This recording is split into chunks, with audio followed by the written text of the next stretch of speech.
Hi ಎಲ್ಲರಿಗೂ ಸುಬ್ಬು ಸವಿರುಚಿ YouTube ಚಾನಲ್ಗೆ ಸ್ವಾಗತ.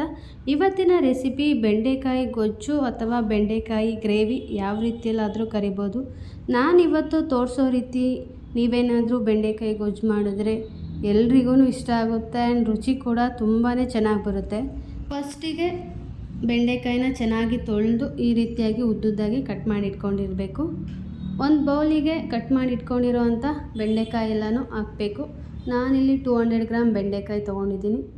ನೆಕ್ಸ್ಟು 1 ಸ್ಪೂನ್ ಕಡಲೆ ಹಿಟ್ಟು, 3/4 ಸ್ಪೂನ್ ಮೆಣಸಿನ್ಕಾಯಿ ಪುಡಿ, ಸ್ವಲ್ಪ ಅರಿಶಿಣದ ಪುಡಿ, ಒಂದು ಅರ್ಧ ಸ್ಪೂನ್ ಉಪ್ಪು, ಒಂದು ಅರ್ಧ ನಿಂಬೆ ರಸ, ಇಷ್ಟನ್ನು ಹಾಕಿ ಚೆನ್ನಾಗಿ ಮಿಕ್ಸ್ ಮಾಡಬೇಕು. ಚೆನ್ನಾಗಿ ಮಿಕ್ಸ್ ಮಾಡಿ ಆದಮೇಲೆ ಒಂದು 5 ನಿಮಿಷ ಇದು ಮ್ಯಾರಿನೇಟ್ ಆಗೋದಕ್ಕೆ ಬಿಡಬೇಕು. ಇದು ಮ್ಯಾರಿನೇಟ್ ಆಗೋ ಅಂಥ ಟೈಮಲ್ಲಿ ನಾವು ಈ ಗೊಜ್ಜಿಗೆ ಒಂದು ಪೌಡರ್ನ ರೆಡಿ ಮಾಡ್ಕೋಬೇಕು. ಆ ಪೌಡರ್ ರೆಡಿ ಮಾಡ್ಕೊಳ್ಳೋದು ಕಡಲೆ ಬೀಜ, ಎಳ್ಳು ಮತ್ತು ಸ್ವಲ್ಪ ಕೊಬ್ಬರಿ, ಇಷ್ಟನ್ನು ಬೇಕಾಗುತ್ತೆ. ನಾನು ಫಸ್ಟಿಗೆ ಕಡಲೆ ಬೀಜ ಮತ್ತು ಎಳ್ಳನ್ನ ಹುರಿದಿಟ್ಕೊಂಡಿದ್ದೆ. ಅದ್ರ ಜೊತೆಗೆ ಸ್ವಲ್ಪ ಕೊಬ್ಬರಿ ಹಾಕಿ ಸಣ್ಣದಾಗಿ ರುಬ್ಬಿಟ್ಕೊಂಡಿದ್ದೀನಿ. ಈ ರೀತಿ ರುಬ್ಕೋಬೇಕು. ಪೌಡರ್ ರೆಡಿ ಆದಮೇಲೆ ಒಲೆ ಮೇಲೆ ಬಾಣಲಿ ಇಟ್ಟು ಎಣ್ಣೆ ಹಾಕೋಬೇಕು. ಎಣ್ಣೆ ಕಾದ್ಮೇಲೆ ನಾವೇನು ಮ್ಯಾರಿನೇಟ್ ಮಾಡಿರೋ ಅಂಥ ಬೆಂಡೆಕಾಯಿ ಇರುತ್ತೆ, ಆ ಬೆಂಡೆಕಾಯಿನ ಹಾಕಿ ಒಂದು 5 ನಿಮಿಷ ಎಣ್ಣೆಯಲ್ಲೇ ಚೆನ್ನಾಗಿ ಫ್ರೈ ಮಾಡ್ಕೋಬೇಕು. 5 ನಿಮಿಷ ಚೆನ್ನಾಗಿ ಫ್ರೈ ಮಾಡಿದ್ರೆ ಬೆಂಡೆಕಾಯಿ ಈ ರೀತಿಯಲ್ಲಿ ಆಗುತ್ತೆ.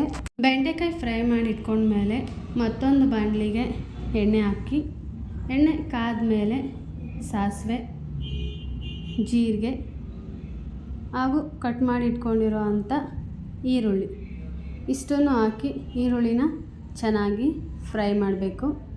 ಈರುಳ್ಳಿ ಚೆನ್ನಾಗಿ ಫ್ರೈ ಮಾಡಾದಮೇಲೆ ಸಣ್ಣದಾಗಿ ಕಟ್ ಮಾಡಿ ಇಟ್ಕೊಂಡಿರೋ ಅಂಥ ಟೊಮೆಟೊನ ಹಾಕಬೇಕು.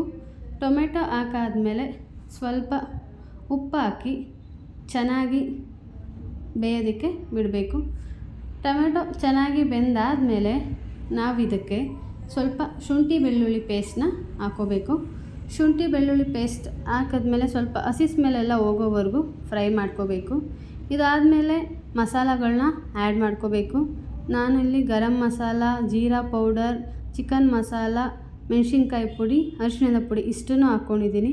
ನಾನಿಲ್ಲಿ ಖಾರಕ್ಕೆ ಮೆಣಸಿನ್ಕಾಯಿ ಪುಡಿನೇ ಯೂಸ್ ಮಾಡ್ಕೊಂಡಿದ್ದೀನಿ. ಇಷ್ಟೆಲ್ಲ ಹಾಕಾದ್ಮೇಲೆ ಎಣ್ಣೆ ಬಿಟ್ಟ ಮೇಲೆ ನಾವು 1-2 ಸ್ಪೂನ್ ಮೊಸರು ಹಾಕಿ ಫ್ರೈ ಮಾಡ್ಕೋಬೇಕು. ಮೊಸರು ಹಾಕಿದ್ಮೇಲೆ ನಾವೇನು ಫ್ರೈ ಮಾಡಿ ಇಟ್ಕೊಂಡಿರೋ ಅಂಥ ಬೆಂಡೆಕಾಯಿ ಇರುತ್ತೆ, ಆ ಬೆಂಡೆಕಾಯಿನ ಹಾಕಿ 1 ಗ್ಲಾಸ್ ನೀರು ಹಾಕಿ ಒಂದು 5 ನಿಮಿಷ ಮತ್ತೆ ಬೆಂಡೆಕಾಯಿ ಬೇಯೋದಕ್ಕೆ ಬಿಡಬೇಕು. 5 ನಿಮಿಷ ಆದಮೇಲೆ ಬೆಂಡೆಕಾಯಿ ಆಲ್ಮೋಸ್ಟ್ ಬೆಂದಿರುತ್ತೆ. ಆ ಬೆಂದಿರೋ ಅಂಥ ಬೆಂಡೆಕಾಯಿಗೆ ನಾವೇನು ಪೌಡರ್ ರೆಡಿ ಮಾಡಿ ಇಟ್ಕೊಂಡಿರ್ತೀವಿ ಆ ಪೌಡರ್ನ ಹಾಕೋಬೇಕು. ಈ ಪೌಡರ್ ಬೆಂಡೆಕಾಯಿ ಗೊಜ್ಜಿಗೆ ಎಕ್ಸ್ಟ್ರಾ ಟೇಸ್ಟ್ನೇ ಕೊಡುತ್ತೆ. ಈ ಪೌಡರ್ ಹಾಕಿ ಆದಮೇಲೆ 1-2 ನಿಮಿಷ ಹಾಗೇ ಬೇಯೋದಕ್ಕೆ ಬಿಡಬೇಕು. ನೀರು ಬೇಕು ಅಂದರೆ ಸ್ವಲ್ಪ ನೀರನ್ನು ಕೂಡ ಆ್ಯಡ್ ಮಾಡ್ಕೋಬೋದು. ಲಾಸ್ಟಲ್ಲಿ ಕೊತ್ತಂಬರಿ ಸೊಪ್ಪನ್ನ ಆ್ಯಡ್ ಮಾಡಿಕೊಂಡ್ರೆ ಬೆಂಡೆಕಾಯಿ ಗೊಜ್ಜು ರೆಡಿಯಾಗಿರುತ್ತೆ. ಈ ರೀತಿ ಬೆಂಡೆಕಾಯಿ ಗೊಜ್ಜು ಮಾಡಿದ್ರೆ ಟೇಸ್ಟ್ ಕೂಡ ತುಂಬಾ ಚೆನ್ನಾಗಿರುತ್ತೆ. ಸೊ ನೀವು ಕೂಡ ಒಂದು ಸಲ ಟ್ರೈ ಮಾಡಿ. ಆ್ಯಂಡ್ ಬೆಂಡೆಕಾಯಿ ತುಂಬಾ ಆರೋಗ್ಯಕ್ಕೆ ಒಳ್ಳೆಯದಾಗಿರೋವಂಥ ತರಕಾರಿ. ಸೊ ಈ ರೆಸಿಪಿ ನಿಮ್ಗೆ ಇಷ್ಟ ಆಗಿದ್ದರೆ ಲೈಕ್ ಮಾಡಿ, ಶೇರ್ ಮಾಡಿ, ಕಮೆಂಟ್ ಮಾಡಿ and please subscribe Subbu Saviruchi. Thank you.